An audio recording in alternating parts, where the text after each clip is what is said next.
when you lift the Kaffelogic to tilt the Kaffelogic and pour out your beautifully roasted coffee, we'd like you to make it as easy as you possibly can.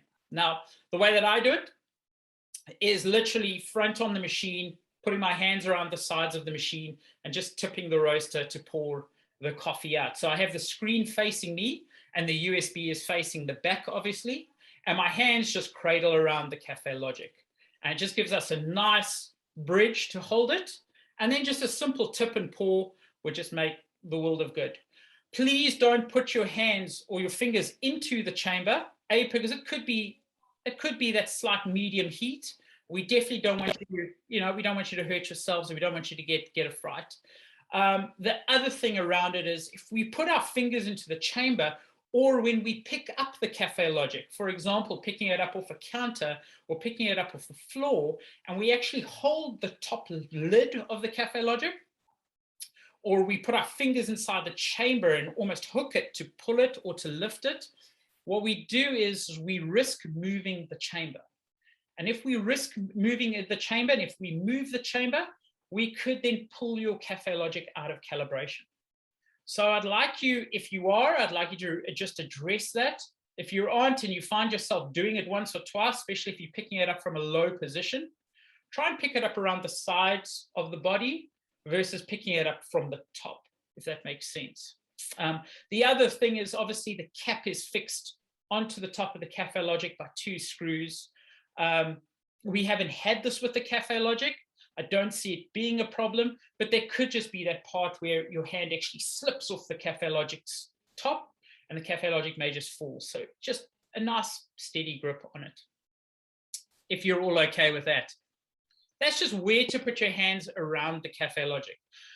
Now, obviously, we know that through our roasting, we have our buttons on the front of the Kaffelogic, and that we use for manipulating the levels minus and plus. We also use it for our profiles, getting into our menus, and then stopping and starting the roast. Please be careful with fingers. Obviously, those buttons are protruding out of the actual body. And sometimes what happens is when we go to lift the Kaffelogic, our thumbs or our forefingers, depending on how you're picking up the unit, especially if you have your hand on the front of the unit, is what might happen is you go to pick it up to pour your coffee out and it actually starts the next roast. So just be careful of that. And if you've had that problem, a simple pressing the middle button and the minus key will stop the roast. Okay, so just be mindful again of where you actually put your hands. All right, ambient temperature and how to keep it constant. So one of the issues that we have around ambient temperature and how Kaffelogic works with ambient temperatures, when you switch your roaster on for the first time, Kaffelogic will it will realize your ambient temperature, and it will then work the profile, manipulate the profile, okay, and its power to the profile, will manipulate that for the coffee to meet the profile. Now, this is all great, this is all good. The problem is when you roast your first roast, and let's say your ambient temperature is sitting at 20 degrees, for argument's sake, and you roast your first roast, and you finish with your first roast, and now what happens is your coffee is now finished, we tip it out, we now take time to put new coffee in, and our temperature starts to come down, our ambient temperature starts to come down, and what you do is you switch the roast off.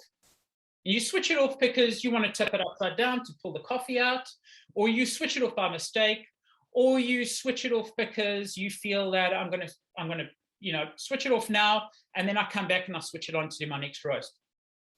Whenever you switch the Kaffelogic off and then switch it back on again, it then registers and reads that that is now your new ambient temperature.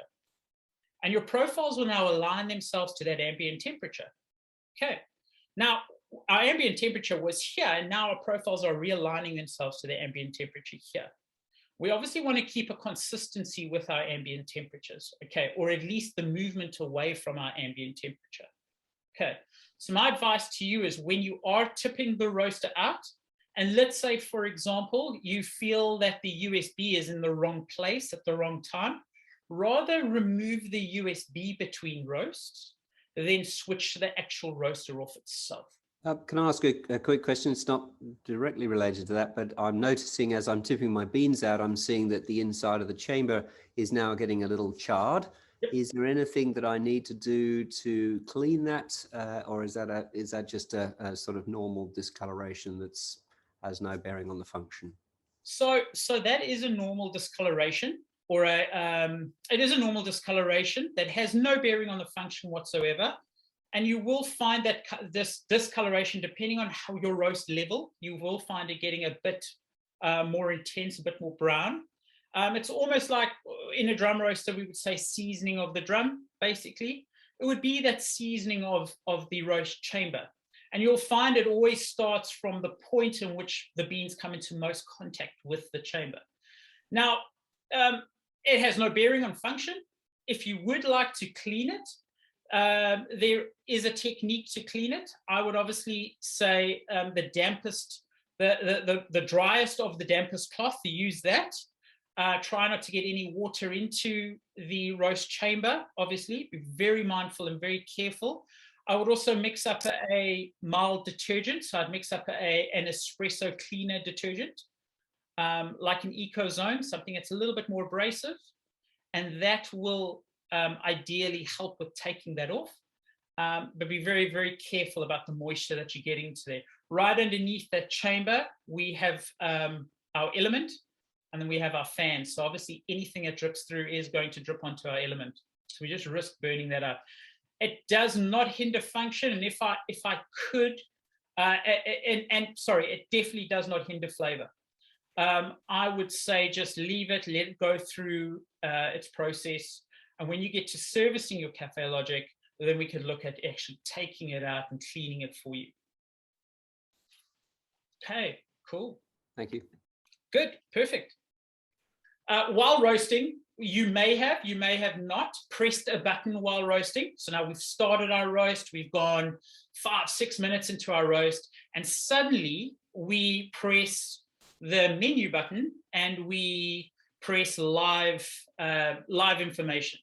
Okay, and our screen flips around and we see weird and wonderful things on our screen, and we think to ourselves, my gosh, how do I get back to the profile? Or I by mistake press the menu button and I'm in the menu and I go, how do I get back to the profile that I actually want to see? By pressing the profile button at any stage through the roast. The profile button, again, is the fourth button from the left, or the second last button from the left. By pressing the profile button, you will essentially be taken straight back to the profile that you're actually roasting and the information on screen that is relevant to the profile. Okay, so if you're in your development time ratio percentage, for example, you've logged first crack and you want to stop your roast manually by yourself at 18%, and you press a button and you're out of it and you go, oh, how am I going to get this 18%? Pressing that profile button will just take you straight back there. Okay, good. That's how we get back to the roast. That's almost the button that we use just to default us back to the roast. You can adjust your levels in Kaffelogic profiles on the fly during the roasting process. Now, some of you may be doing this already, some of you may not. You load a profile, it comes up with its default level. Let's say, for example, 3.1 or 3.2, and you start the roast and then realize, oh, I really enjoy this coffee at 2.1. Now, you either sit there and go, oh, I've just duffed it up because I haven't adjusted it to 2.1. Well, the simplest thing to do is just hit the minus key, go all the way down to 2.1. You don't have to press anything else. The roaster will essentially pick that level up and then adjust itself accordingly. Okay, now the one thing you obviously can't do is you can't go to 3.3, and once you're over the 2.1 mark, you go down to 2.1. What the roaster will do is it will just stop effectively. Okay, because you've now pulled yourself over that mark. So please be mindful of that. Try and do that type of recalibration around the first 30 seconds, 1 minute to 2 minutes into your roast. Okay. It's great to use this type of technique when you're roasting to DTR, development time ratio percentage, and you're stopping the roast yourself manually.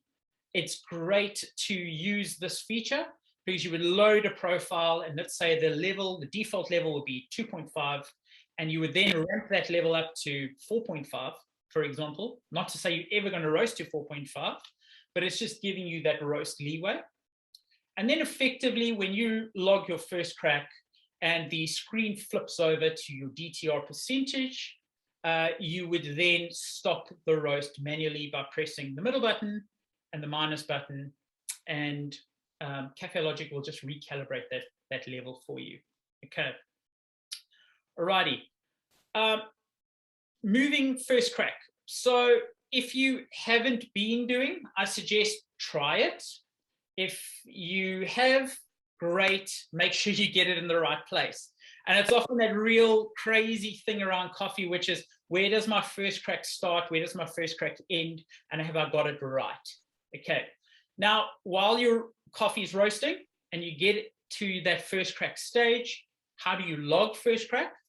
Simply press the menu button, and the first thing that will come up would be press the middle button, press the go button, or press the triangle button, press the play button to then log first crack.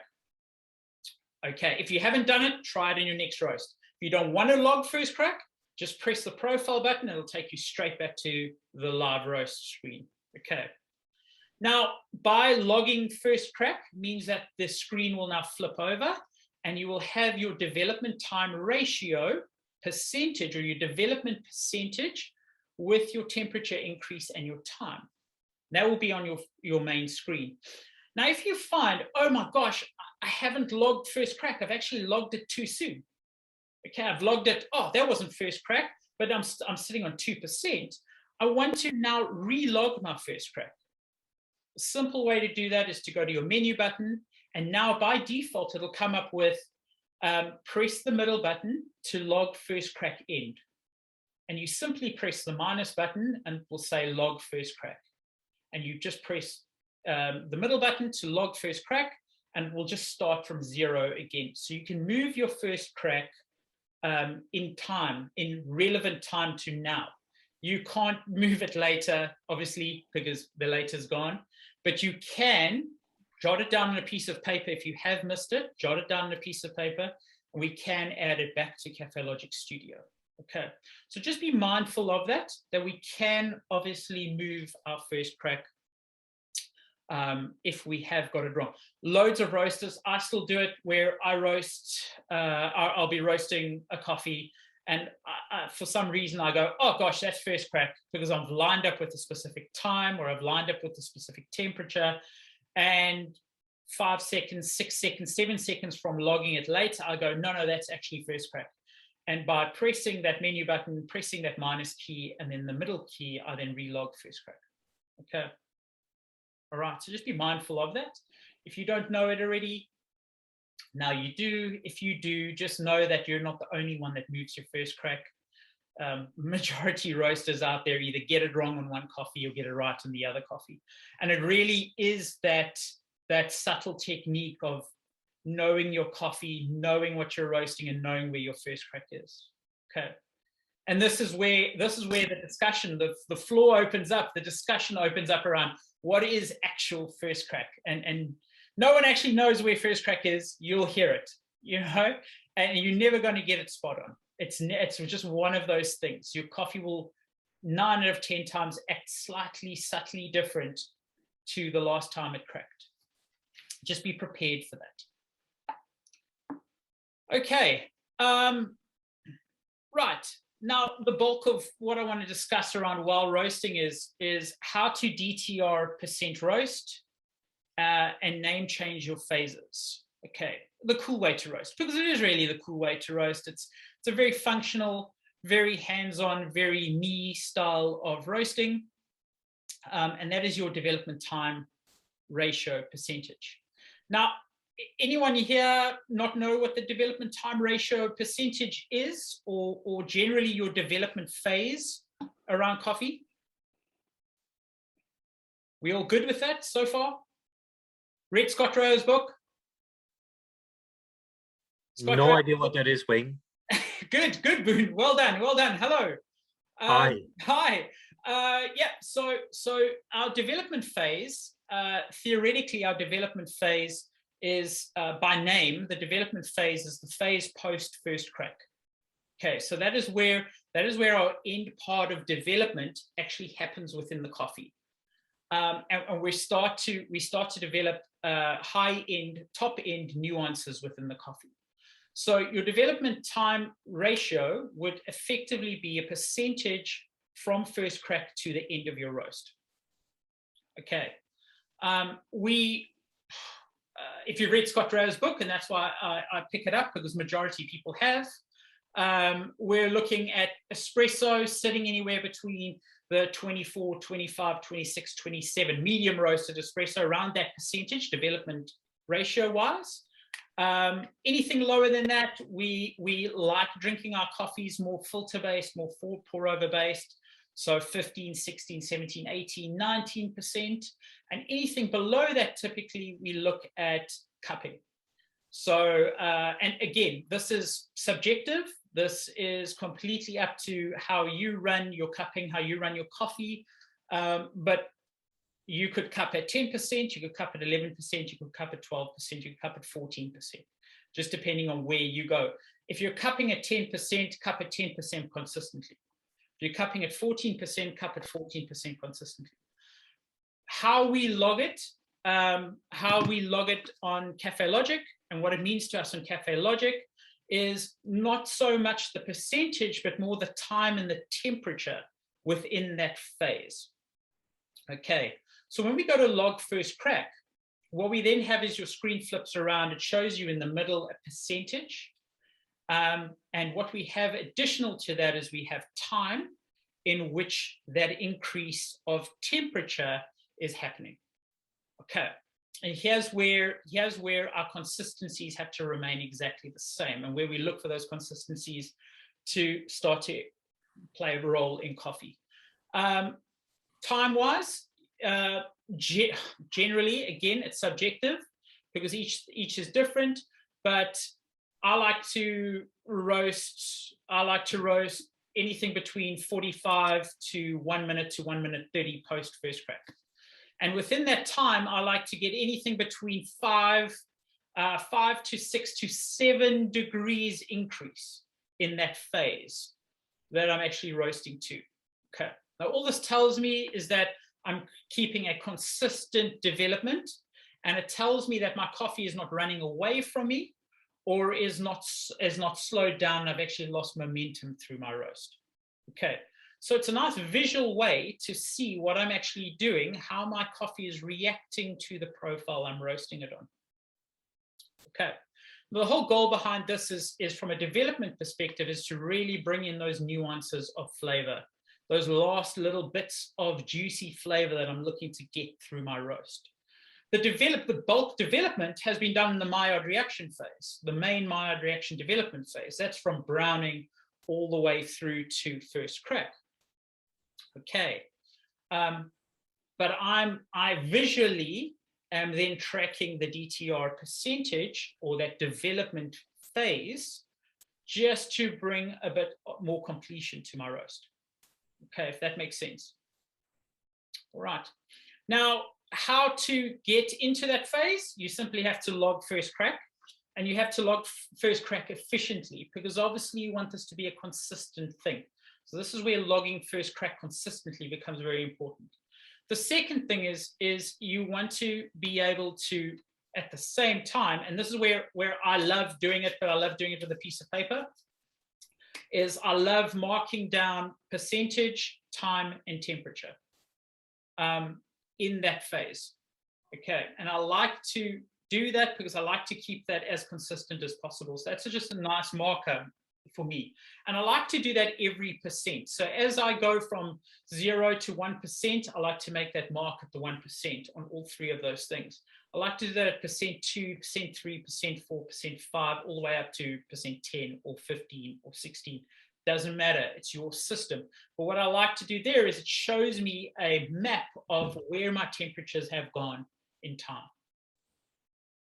Okay, now this is just one way to roast on Kaffelogic. It's a nice way to roast on Kaffelogic. It's a cool way to roast on Kaffelogic. what will happen is the minute you stop the roast at your desired percentage, so I've stopped it at 10%, the front screen on the Kaffelogic will automatically adapt the level for you and give you a new level for that roast. So you thought that you had to roast your coffee at 2.2 on the Kaffelogic, where in fact 16% development gave you now a 2, for argument's sake. And you now go, oh, well, okay, 2 is that new number for me to drink this coffee at. Now you would roast at an 18% and it would now be 2.3. And you go, well, I generally drink it at 2.2. I liked it at 2.1 because I liked it at 16%. And I really, really enjoy it at 18%, which is 2.3 or 2.4. Well, that becomes my new, that's where I like to drink it. It just brings a little bit more clarity to what's happening in the coffee. And it's something that we can then show flavor development within that coffee. May I ask a question, please? Absolutely. So you said the profile will be readjusted automatically. What does it mean? Will it be a redefinition of the roast level so that 2.2 is something different than it was before, or will the profile be adjusted to a new roast level? So it's, sorry, if I'm understanding your question right, okay, what does it mean? Is it just means that it adjusts it to the level that you switched it off at. So you manually switched it off at. So if your level to start was 4.3, just giving you a random number, but you've stopped it at 16% for argument's sake, and it's come down to 2.1, or let's say 2, because we like round numbers. It will not manipulate the profile. So for example, if you reload another profile, so now you've loaded another profile and now go back to that same profile, it would load with the default profile setting. It will not load with that 2. Okay. All that the 2, the new level, is showing you is that's the level that you stopped the roast at. And all that that does for you, the roaster, is it just promotes consistency throughout your roast. Got it. Okay. Thanks. What you now need to do is you need to do the next thing, which is to go into Kaffelogic Studio and then adjust that profile's level to level 2, save that profile, and then as you load it into your Kaffelogic again, it will come up now as your default profile of level 2, which then promotes consistency. Okay. Can I ask a question as well? So are we saying that by following a fixed development time ratio is that going to give you a more consistent roast than actually just going to your roast level each time? No, not at all. No, not at all. That's definitely not what I'm saying. I'm just saying that it's another way to roast. And I'm saying that it's a little bit more of a manual controlled way to roast. The levels have been adjusted on profiles and the levels have been layered into profiles according to the maker of the profile finding or roasting to specific percentages. So I'll give you an example. If you're using the core profiles, for example, and you go to the 1,500 to 2,000 rest profile, the level 3 to 3.1, 3.2, I can't remember what the default is. I think it's 3 or 3.1. That default level was set to a 25% development. Okay. But it was set to a 25 development with me roasting a specific coffee, or at least an average of coffees, and it was set with me roasting it. Now, you might not have the coffee that I roasted. You might be roasting your own coffee. So that level 3, although it will give you a beautiful medium roasted coffee, it might not necessarily give you a perfect 25% on your coffee, if that makes sense. It might give you 26.5%. It might give you 27%. But it might also give you 22%. So this is really a way to drill into that, just focus into that percentage. If answered your question. Yeah, thank you. Wayne, one question from my side. So I played around on some of the core profiles, of course, but also some of the user contributed profiles, and some of them are extremely quick to first crack. And in those specific, since DTR is a function of when do you log first crack, it means that if you want to get to any decent level of, let's say, temperature on the bean, which roughly correlates to your roast level as well, right? Yes. You end up actually in the 30s to 34% of development time, right? So I'm assuming that DTR is a little bit dangerous to use when you have some of these profiles which are extremely quick to first crack. They can be, yes, absolutely, yes, they can be. Look, I mean, if your profile is very quick to first crack, you've got to ask yourself, is there a reason why it is very quick to first crack, or how is my coffee reacting to the profile to get it very quick to first crack? So I think it depends on flavor, right? At the end of the day, the shorter the roast, the more acidity. If you like that, then that's what you go for, right? And if you want something which has more, caramelization, then you go for something which is a longer roast, right? Absolutely. And this is where the DTR, I mean, if you take a coffee that you want to get in heaps of acidity and heaps of intensity into, and it goes very quick to first crack, and we use our DTR percentage and stop it at 16%, for example, instead of stopping it at 14%, like we normally would on a much longer, fuller roast, we stop it at 16% or 18%. We should still be getting really good development, really good time, really good flavor on it. It's not a case, and if I'm understanding your point correctly, yes, we wouldn't need to take it to 30%. We could take it to 25% and still get a very bright, beautiful, balanced, or slightly imbalanced, just purely because of the acidity, espresso that you could drink quite happily if you really like that sharpness and that aggression on your palate. Yeah. Okay. Yeah.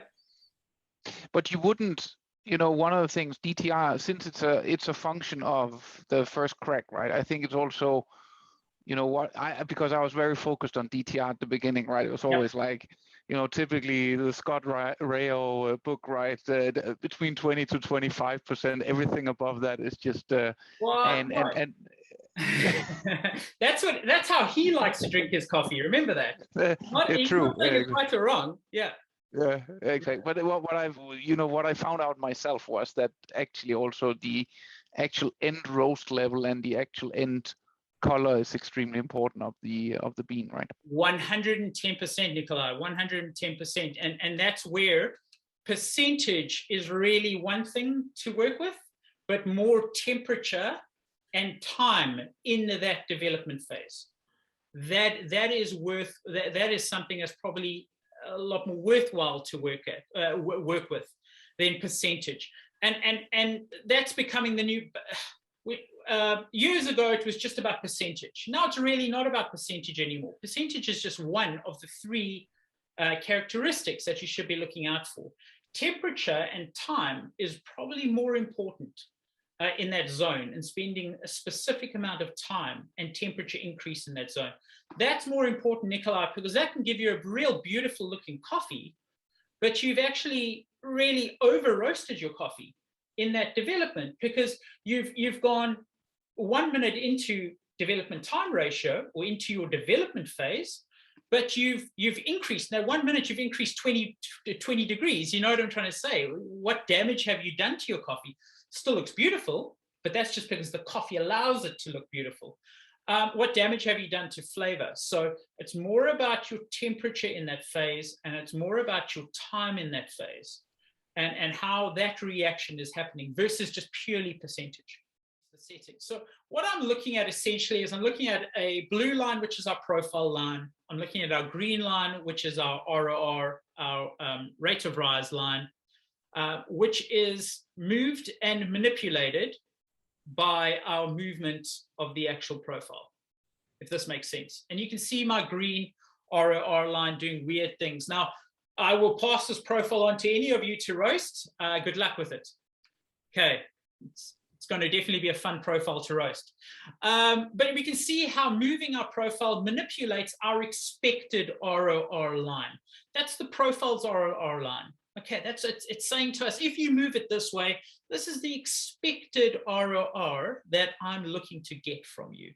Okay. Additional to that, we have temperature on our x-axis, and we have time on our y-axis. All right. We also have a red line that we see. In this case, it's called the threshold line. Okay, and I'll get into these lines a little bit later. And then we have if you have the new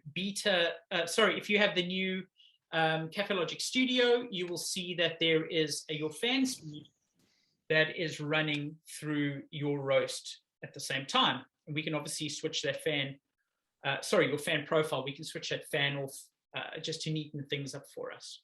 Okay, so we're all familiar with Kaffelogic Studio? Anyone not? Anyone have no clue what this is? Looks no like clue. Good, Boone. Well, welcome. Download it, okay? We're gonna have some fun with it. Okay, so Kaffelogic Studio for me is really the brains behind Kaffelogic. Kaffelogic does great things with regards to your coffee for you, but this is really the brains behind it. This is where we can have a little bit of fun and start to enjoy ourselves, just experiment with our profiles. The first thing I want to take you through is just settings and how to default to your settings. Now, very important with your settings, the first time you download Kaffelogic, you will effectively only have your basic settings, which will give you preheat power and will give you roast minimum desired rate of rise. You go to your options tab at the top, you click on difficulty, and I urge you to either go to advanced, expert, or engineer, and that will open up so much more changeable settings that we can use within our Kaffelogic. Okay, it gives us settings like preheat, preheat power, roast required power. It gives us our zones and our corners that we can then pop into Kaffelogic to help us just develop a little bit more or take away a little bit on our roast. Okay, it also gives you the roast levels down at the bottom, and this is getting very deep and very advanced as far as how we change these roast levels. So I won't be covering that today, but these temperatures effectively are your roast levels that we use at the bottom of your profile, your 1 to 1.9, your 2 to 2.9, your 3 to 3.9, and all the way up to 5.9. And we can manipulate those and change those as far as temperature is concerned to bring our changes closer together or further apart. So when we make that change 3 to 3.1 and then 3.2, we can either go up by 0.1 of a degree or we can go up by 2 degrees. It really just depends on what we do with those levels. Okay, so huge amount of customization that goes into Kaffelogic when we get to this phase of Kaffelogic. How to default your settings? I've come into Kaffelogic and I've decided that I was going to make that number, and I don't know, I forget what the default was. If you hover over the setting that you're looking to change, it'll always give you the default number or the default value to that setting that we can change back, or you could always use the back button, the undo button, which is tedious, but it will obviously take you, eventually take you back to those settings. Right. Why we've done that from a Kaffelogic perspective is to promote play, is to promote change. We want you to have fun with this. We want you to play with this.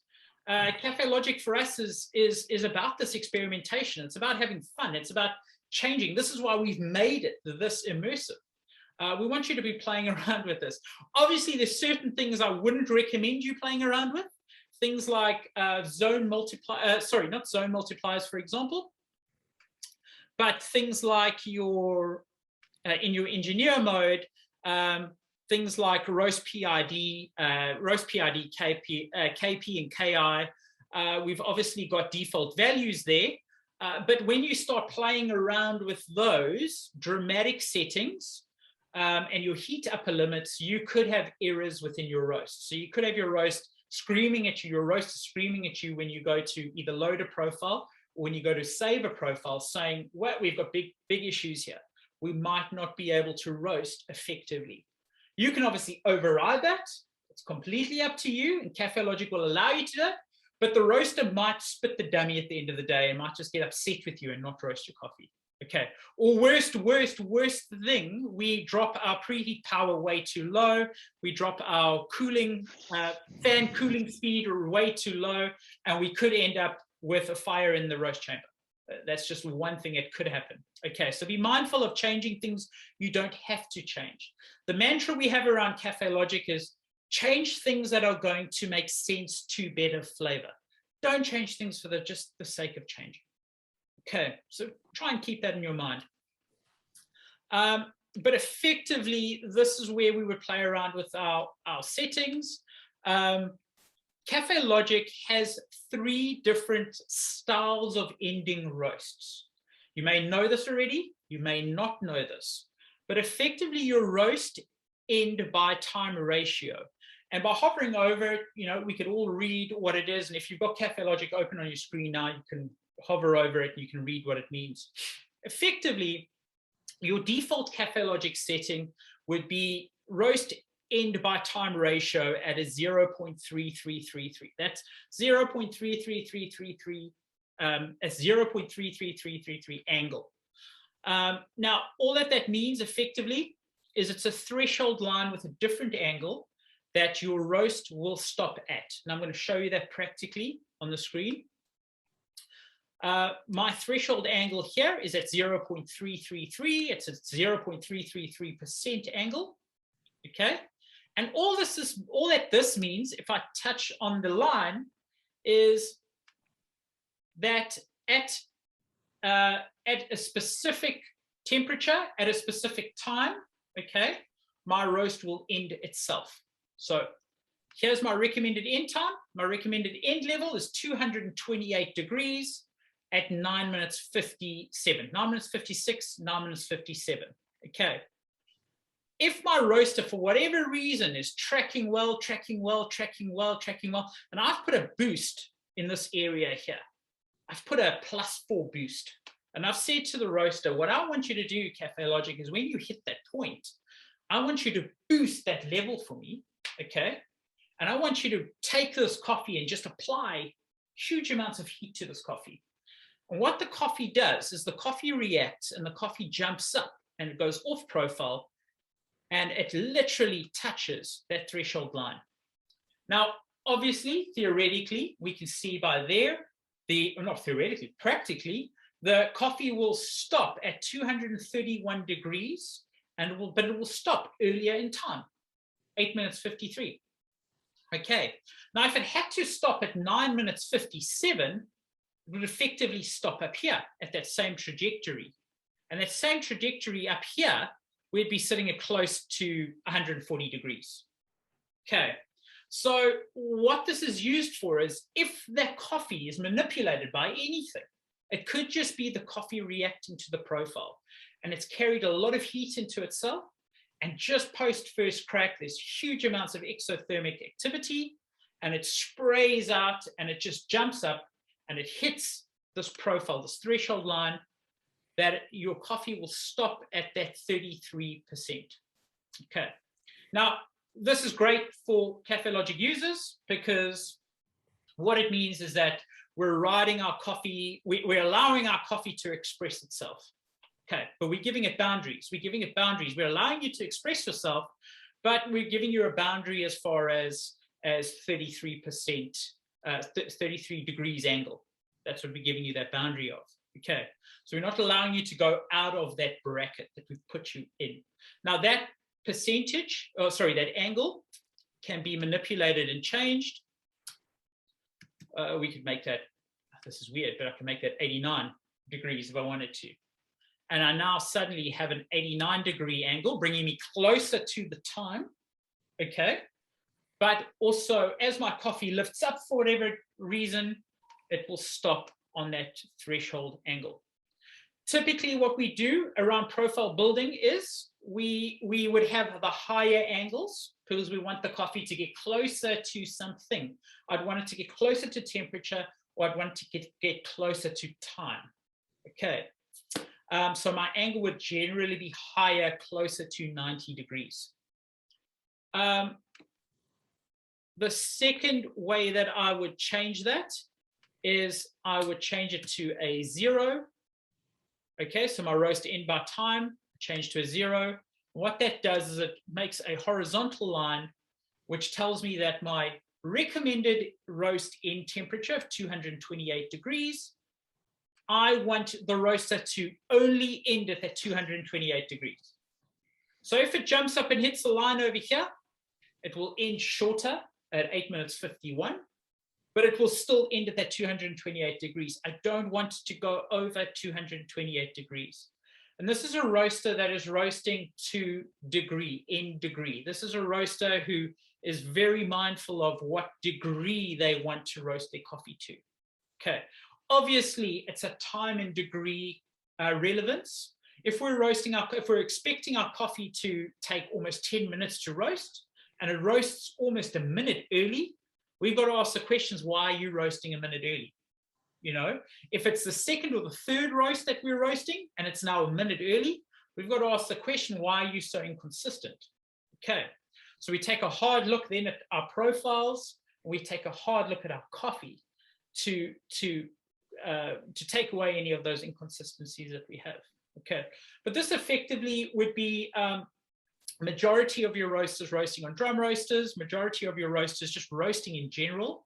Majority of your professional roasters would use a temperature style base like this, where obviously time is a factor, but it's more temperature based, temperature focused.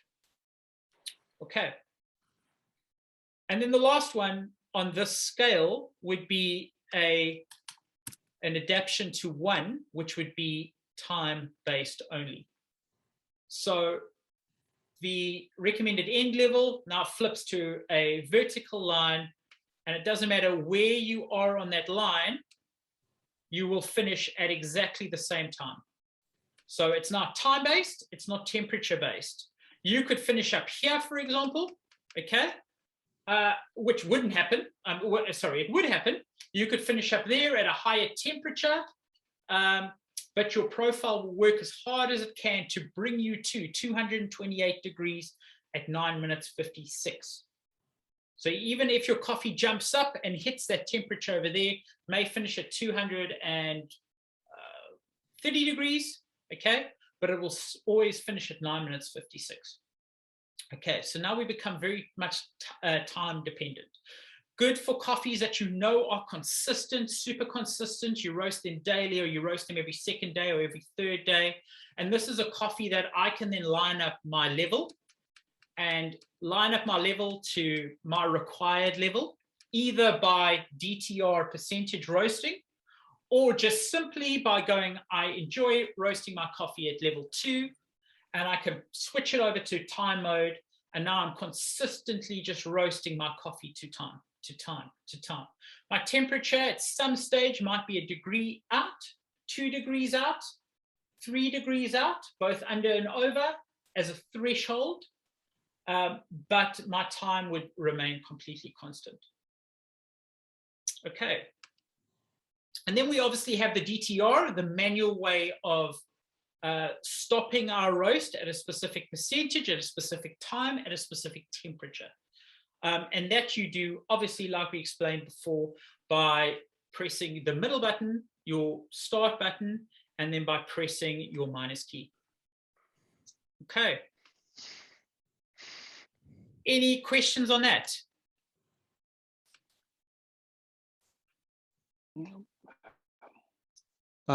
Do we have some parameter which will just make a roast longer? Let's say to make a Maillard reaction longer, to make a coffee more heavy body, more complex, yeah? Yes. Or we should manipulate all the temperature line for that, or we can just enter a parameter which will change the integral amount of energy given to coffee. So you would essentially need to adapt your profile line. That's what you need. That's what you would need to do. How you would adapt your profile line, if you wanted to, is two ways. You could either drop your entire profile line. So, for example, to answer your question directly, if you wanted to drop your profile, your entire profile, and then extend your maillard reaction phase, Yes. to give you more development in the profile, we can do that. We can do that in two ways. We can do that by lowering your profile, okay, pitching your profile lower. We can do it by redrawing your profile lower, or we can do it by transforming your profile, okay? And by transforming your profile, we can effectively manipulate the time and manipulate the temperature of my profile. So I can take my whole profile up, my whole profile down, or I can stretch my profile out or squeeze my profile in. That's interesting. Yeah, okay, because I was going to redraw all the line, but if it's possible to make simpler, it's very interesting. Yeah. Yes, absolutely. So the yes, okay. Okay, let's do this quick. So if I was to bring this entire line down, let me do this first for you. I'm just putting in an expected first crack, okay, and an expected color change. They're not relevant. I'm sorry. This is just made up numbers. And I was to increase that, I would effectively be bringing my, what I've done here is transformed the profile, and I've brought it down by a specific degree, and my phase is now increased over here. That makes sense? Yeah, it's cool. So that's not me dropping the entire profile, which obviously will push everything out, okay? Or additional to that, what I would do is I would then work on adapting my profile. So as I'm adapting my profile, for example, which I'm doing now, you can see that what I'm doing is I'm actually bringing lengthening my maillard reaction phase, and obviously then lengthening the end of my roast. Make sense? Yes. Okay. All right. Okay. Good. Sorry, you just take me off, but it's good. Okay. One of the things I want to do is just quickly how to access your USB. Is there anyone here that has been using Kaffelogic Studio that doesn't know how to access a USB? Okay, if you don't know how to access a USB, this is the way that you effectively access your USB, which will be let's go with the good looking. Which will be USB. As you plug your USB in, there'll obviously be a USB mark that comes up. As you go into your USB, it will go your profiles, your core profiles, your firmware, and your logs. For the core profiles and your firmware, if you don't have the latest firmware on your USB, a blue mark like this will come up on your USB under here. And by clicking on it, it will effectively load a version of the latest firmware onto your USB. So again, this is an easier way of actually getting that USB, downloading that USB. Is every time you've popped your USB into your computer and loaded it in Kaffelogic Studio, it's just to go to your firmware tab here, just to check if there is a latest version of your firmware. Core profiles, we could then copy our core profiles, replace our core profiles on the specific USB. Profiles, we obviously have the profiles that are on this USB, and our logs are our logs that we've roasted. Our last log is always then the last number on our sheet. It now tells you your profile name. It tells you your date modified. It also tells you your level and your length, and then plus notes that you may have. Double-clicking any of those, double-clicking any file, whether it's a log or a profile file, off your USB, even if you double-click, go into your USB and click it, click it from a email or you click it from a community page, will always load up into Kaffelogic Studio. Okay, like I've loaded a log here. One nice thing to know about Kaffelogic, we all know that USBs are quite flaky. We all know USBs are quite finicky. And sometimes you find that you might load a USB into your computer, you might go in and the log looks crazy, or the log won't load up or anything like that. Each time you load your USB into your computer and you put either profiles on it, doesn't matter what you do with it, each time you load it and you open it up in Kaffelogic Studio, if we go to tools, we can explore memory stick backups. Okay, your memory stick backup is effectively the last backup that was made of your USB.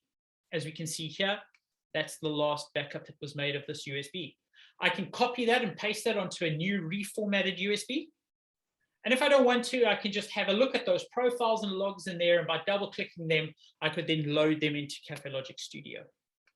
Makes sense? So this is just one really nice tip as far as Studio is concerned, just as far as logs are concerned and profile. If you ever lose anything, we've made it easy by simply going in and under the tools menu, having a look at your Explore memory stick backups. Okay. What you're seeing here in front of you is you're seeing a log. How you get your log is you plug your USB into the back of Kaffelogic, you load your profile, or you don't load your profile at all. You just use the Kaffelogic Classic profile. When you've finished your roast and your roaster stops, and you remove your Kaffelogic USB, plug it into your computer, there will be a log file on your USB. You double click that log file from either your USB or through Kaffelogic Studio, and you will get a log that sprays up on the screen. I use the example of this log because it's a pretty good log that we got off Kaffelogic. And we've got huge amounts of information on the side, the checkboxes on the side of the Kaffelogic screen, Kaffelogic Studio screen, that we can check for various power curves, voltage curves. We can check our actual RORs, our profile RORs, our actual profile, and our mean temperature. We also have our fan speed that is running through our profile as well. Okay, check all of them off. Obviously, we're going to get as much or as little information as we actually are looking for.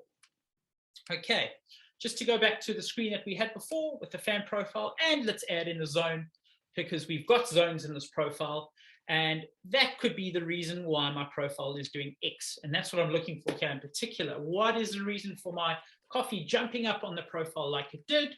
Well, there's my reason. I've got a zone in there that effectively is making that jump. Okay, zone boost 2, it's boosting at +4, quite aggressive. Okay, and it starts at 601 and it ends at 629. Okay, right, so this is what a really good log looks like. We obviously, in our log, we have things like our preheats, showing us our preheats. We have our mean temperature. So this is our mean temperature profile, matching up or following our profile.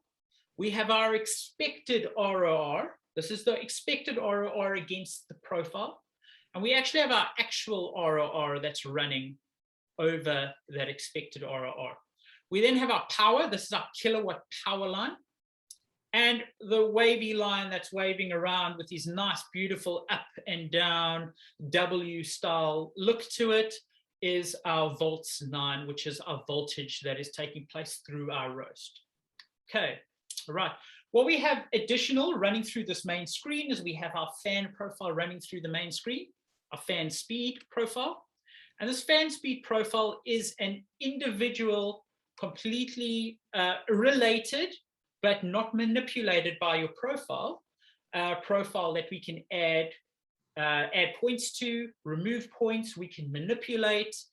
We can also, the same as what we did with the profile, we can also transform the profile, bring it down in temperature, down in RPM, up in RPM, stretch it in time, bring it closer in time. We can do all of that on the fan profile. And if you are going to manipulate your roast profile down lower to give you a little bit, to extend that maillard reaction, to give you a little bit more body, a bit more richness and intensity through that development phase, you're probably going to have to do the same or something similar to your fan profile, just to keep it relevant. Okay, so just keep that in mind. By doing it on your roast profile curve, it doesn't automatically adjust your fan profile curve. You have to do the same to your fan profile curve or something different. Okay. And here is some exact tip, like changing one place and you will have it down, or you should move line point by point. You could again, you could move the whole thing down or the whole thing up, or you could add points and just move it by point if you needed to. Okay. Yep, absolutely. Yep. It just depends on what you want. It just depends on what you're looking for. I'm doing exactly the same as what you've asked now. So what I've been experimenting with is how far down I can actually go to get exactly what you're talking about, to get that fullness, that richness, that body, and just extend that maillard reaction a little bit more. So that's what I've been looking at doing, not manipulating the profile, literally just playing with that transformation of the profile. Okay, so I've been experimenting with that at the moment.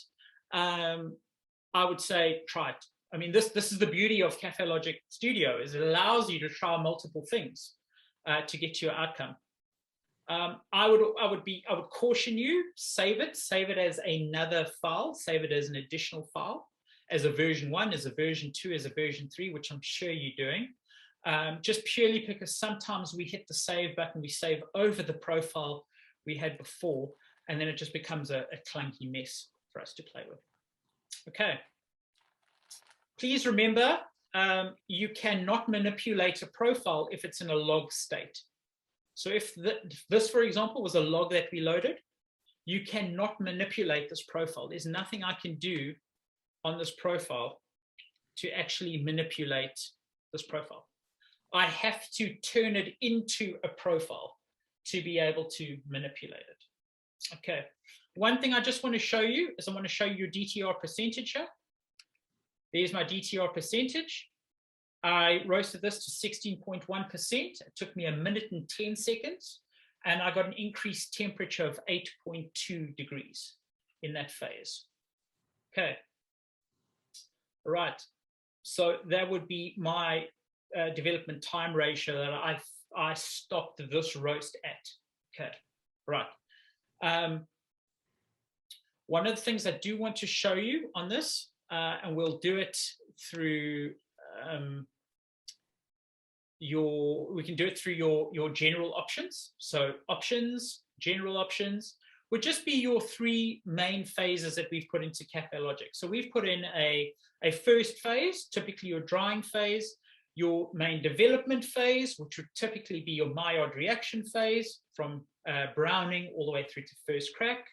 And then your development phase, or how I'd like to call it, your DTR percentage phase. And you can change these phases to call it anything that you possibly want. Changing them would effectively manipulate that here. And it's just for you to, again, customize your profile, customize your experience through Kaffelogic, and also just make it a little bit more relevant to you. Okay. That's just little tips and tricks that we're going through from there.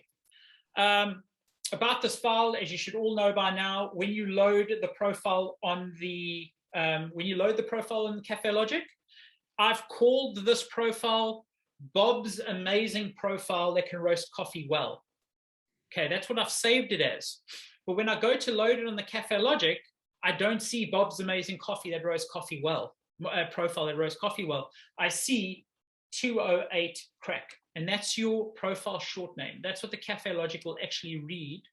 So, word of caution, when you go to save your profile, Kaffelogic will warn you, but when you go to save your profile and you give it a long name, or you give it a version 2 or a version 3 name, please remember that you should go back and change the profile short name in your profile.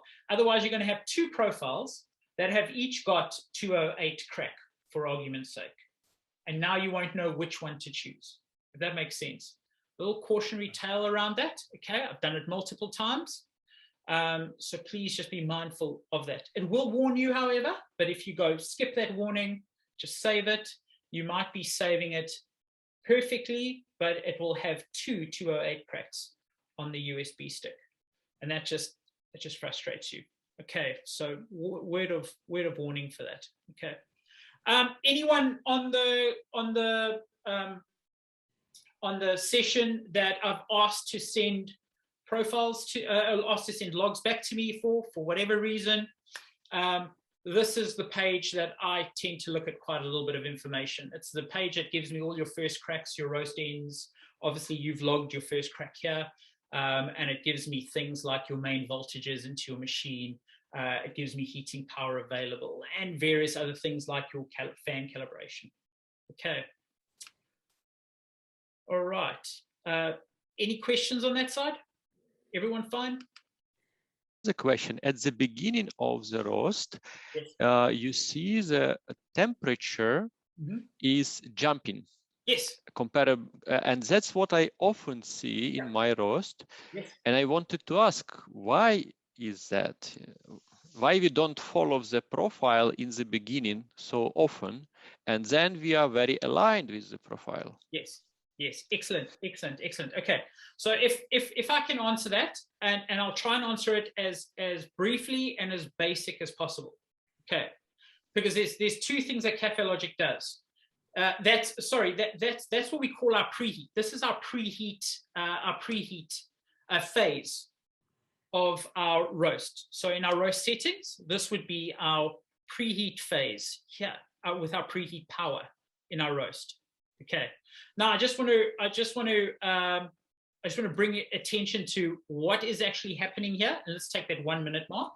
What is happening here before 1 minute? Because that's your question. Your question is, why are we not directly on the curve? What are we doing? My answer to you is we can be directly on the curve. We can. Kaffelogic can follow that curve beautifully from the word go. Right. Preheat. Preheat. If we look at your more traditional drum roasters, we would preheat our roaster, we would charge our roaster, we would then drop our coffee in, and we would get equilibrium, our turnaround point. We would get an equilibrium where the probe and the coffee are now merging in temperature at that, I'm going to say 1 minute 30 mark generally, and it's around about 75, 76 degrees. There we go, I said it. Okay, all right. We don't have that with Kaffelogic. You don't have that with air roasters. You don't have that with fluidized roasting. Don't have it at all. What you have with fluidized roasters is starting from base temperature and then trying to catch up to the point where it actually heat starts to transfer into coffee. Okay. Now, what Kaffelogic does is Kaffelogic says we understand that. I'm going to do two things. This is Kaffelogic. I'm going to do two things for you, Mr. Roaster. The first thing I'm going to do is, remember Kaffelogic is an intuitive system. Its human logic is we put a profile into it, we tell it what to do, we give it parameters, and it wants to follow that. And it wants to follow that to the T. Otherwise it gets freaked out. Okay. Now that's both good and bad. Because the good part about that is we can get consistency. The bad part about that is because obviously it's not AI. It can't think for itself. It's got to think for what you tell it to do.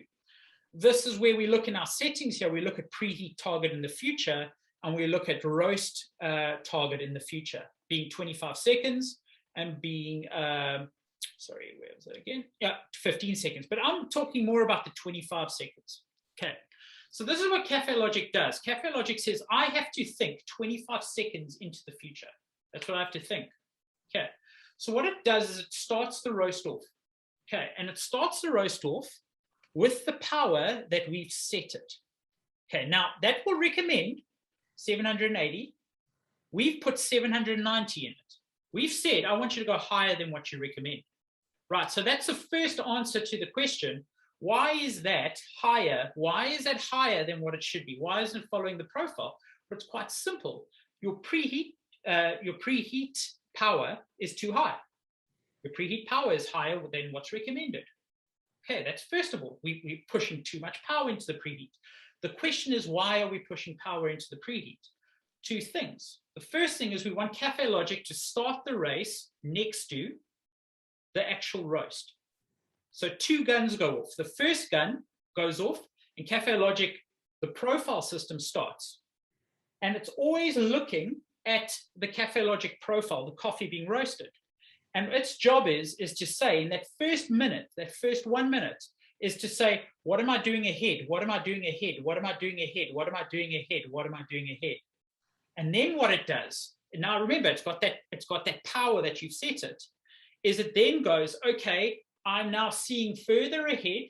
I can then start to come back, bring myself back onto the profile and align myself with the profile. Okay. So that's the first thing it does. And it will do that regardless of the power you put in. That's how it works. That's how it starts, because it has to think ahead. It's projecting what you want it to do. This line is not merging because the power is too high. Okay. And the reason why the power is too high is because we don't have latent buildup energy in the drum. We need buildup of energy in the drum. We need to carry heat through. And we need this preheat in this case, with this coffee, we need that preheat to be higher because we want to propel more energy into the coffee, more heat into the coffee at a quicker stage. We want to get this coffee here in this phase. We want to get momentum through the coffee in this phase. Okay, that is the reason why this has started off the line, and why it will merge onto the line, because that's Kaffelogic's job. Its job is to merge it onto the line. But it will now have the required heat that can propel it forward into that line. Okay. You could bring the preheat power down. You could match that line absolutely beautifully. But you've got to ask yourself the question, what does that do to flavor? What does that do to my momentum through the roast? What does that do to flavor of my coffee? Now, I can tell you from experience, taking the same profile or a similar profile, bringing that preheat all the way down, okay, so that it matches. And when I talk all the way down, cautionary tale, bring it too low and the roaster might give you heat too fast warnings, okay? You want to be bringing it 50, maximum 60, maximum 70, okay, below what is recommended. Okay, I wouldn't go too much lower than that because you might pick up some trouble. Okay, you want to be going on the line, not below the line. Now, the key is, what does it do to it from a flavor perspective?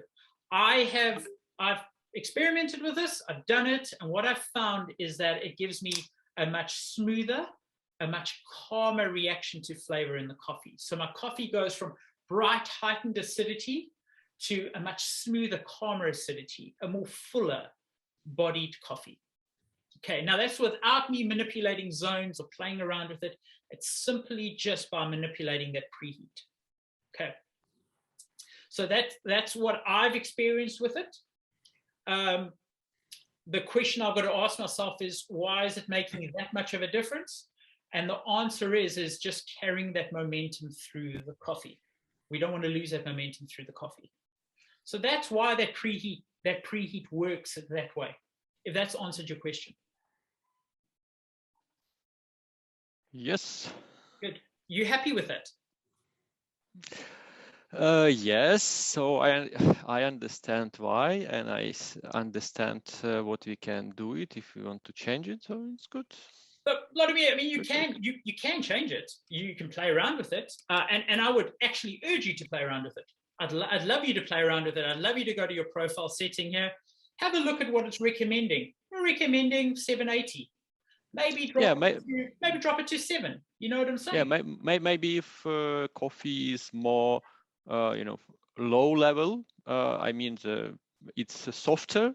Yep. We put less energy, just not to burn it in the beginning. 100%. 100%. Also, if the profile wasn't as pitched, the profile was a lower profile. So yes, lower grown coffee, slightly lower pitched profile, because you don't want to burn it in the beginning. you could bring that heat down. You know, an example would be, and it's a very vague example, but if you had a Brazilian coffee and the Brazilian coffee was just body forward, body forward, and you wanted to just calm that body down slightly. So traditionally what you would do is you would manipulate your Maillard reaction process, okay, just to bring a bit more sweetness, a bit more clarity into the coffee and dwell down that body slightly. Well, you could try and do that with the preheat. Okay, you could try to do that with the preheat. And in that case, what I would do is I would go, 60 to 70 under preheat, and I would roast a batch, and I would see what that batch would, how that batch would actually cup, or how that batch would actually taste from that. But yes, you could use it for that. We've just never used it as a tool for flavor, because it's an inconsistent tool for flavor. It's not the, it's, we've got other tools, we've got zones, and we've got things like that we can add in. We don't necessarily want to play with the preheat unless, like you mentioned, we really want to stop that high intensity into the coffee in the beginning phase. Then use it as a tool. Have fun with it. Yeah. Good. Thank you. Good. Alrighty. Okay. So I'm going to finish off with the compare function, just purely because I think I've kind of handled preheat, and I want us to I don't want to keep you wait too long. So if everyone's okay with that, I will be comparing. So the compare function is really good for Kaffelogic, and even at the most basic level at Kaffelogic, the compare function is really a nice, useful tool. We can compare different logs, or we can compare different profiles. Okay, and how we effectively compare is, so we go up to our top tab of Kaffelogic, we would go to tools, and we would then go to compare default or compare files. What compare default will do is it'll just bring up the default profile, because obviously we don't have a default log loaded. We'll just bring up our default profile. And what it would also do is it would also bring up our default fan profile. Now, this default profile, when you're comparing, you cannot manipulate that. You can only manipulate over that. That makes sense. Okay. When we go to comparing files, let me just move this back to our log. When we go to comparing files, you click compare file, and it will open up, essentially it will open up your compare with tab, which will be your main computer. We would have to now go into the Kaffelogic USB, and we could now compare a log.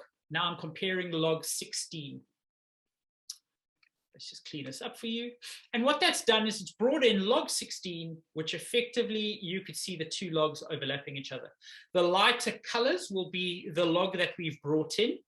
The darker colors would be the log that we started off with, if that makes sense. Now, this looks pretty messy. We can compare, I don't know if it's infinitive, but we can compare 20, 30 logs if we wanted to, 40 logs if we wanted to on the same screen. Good luck with that, but we could compare that. Okay. The most I typically do is 4 to 5 logs, just to gauge consistency within the roasts. What we then do is we then go to options, and we go to compare options. And our compare options are the same checkboxes that you have on the right-hand side.